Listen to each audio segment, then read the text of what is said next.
Welcome to my channel. I hope you enjoy this video. Time to dive into the book. Hello, this is Jessica with On a Stack of Books, and today's video is my weekly wrap-up, and I finished 2 books this week, actually.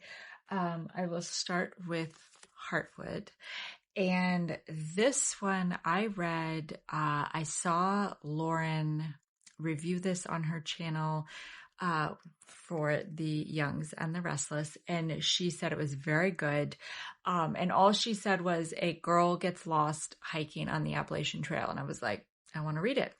So that is what it is about, and it had some twists and turns. It had some other storylines in it, but yes, it is a 42-year-old woman who decides to hike the Appalachian Trail as a sort of a midway through hiker. So she was going all the way, I guess a complete through hiker, 2,000 miles, but her husband was meeting her at, specified checkpoints, helping her to renew her,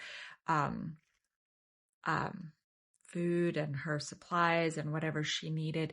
And then she was making friendships along the way. She had a hiker that she was very close with, that they stayed together for many, many miles.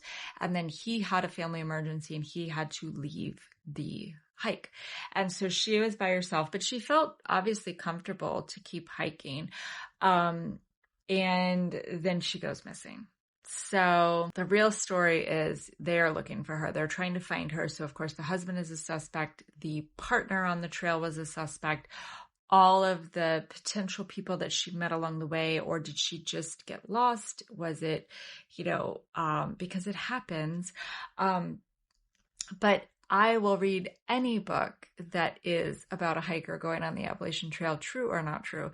So this is a, fictional story, but based on an actual true story of a woman who was in her 70s, I think, 60s or 70s, and she went hiking by herself, and she did get lost, and they didn't find her in time. So it's like, sort of historical fiction, but this storyline happens after COVID. And I did dog ear this one little page because I wanted to remember it. It was sort of talking about like why people go hike, why they all have a reason. And it's always, let's see, I won't do it justice, so I'll just read it. It was, everybody's got a reason to hike the trail. It's never because they are well loved and at peace. What was mine? Well, I suppose it was to heal.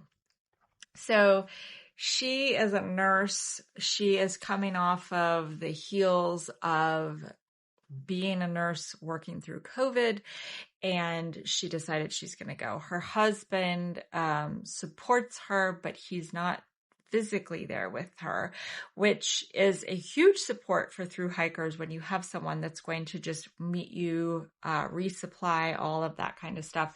But so anyway, I loved it.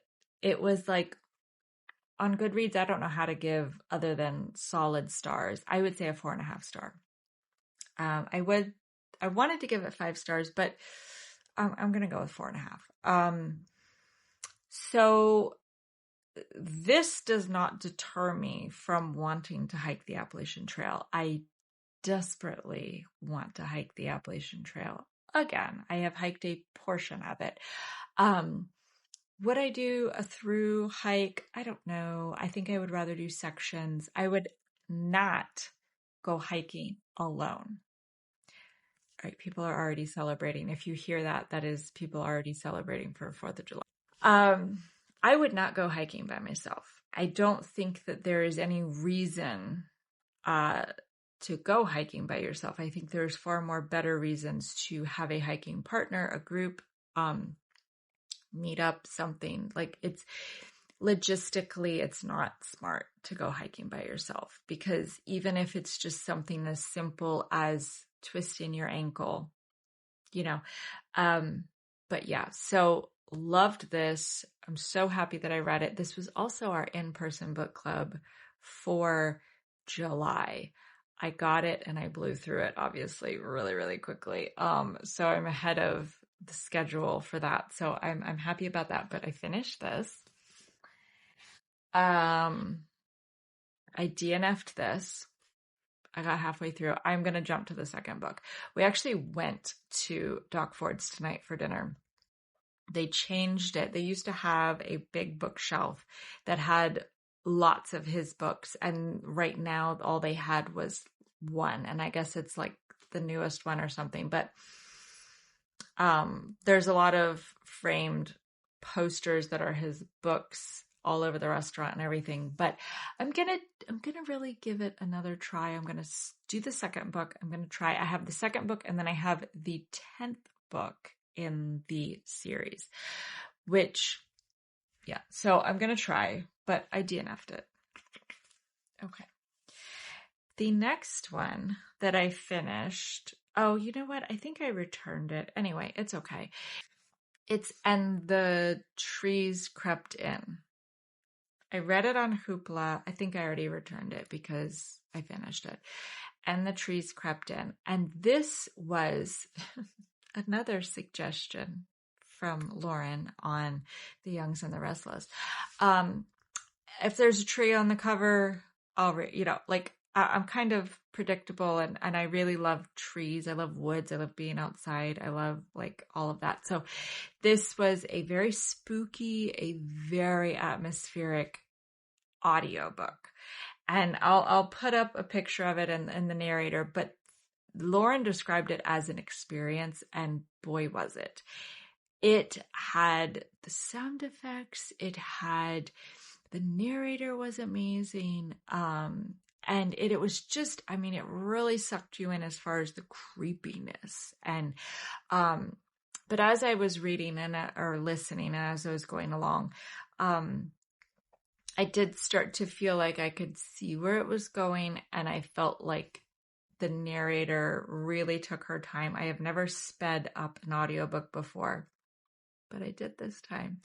So I sped it up because the story wasn't dragging, but it was such a production, and it was such the pauses meant something, and they really played on that, and it was well done. It was very well done. But I decided, okay, I want to finish this. I want to see where it's going. And it's where I thought it was going. Which doesn't necessarily take away from the ending, but it's what I thought. So I enjoyed it for what it was. I enjoyed it for the spooky nature of the production of the audio. I would recommend listening to this audiobook in the fall, in October, November. It was so well done for an audiobook. Oh my gosh, it was so creepy, and it was so just really, really, it really gave you the good creepy vibes. So very well done. I really enjoyed it.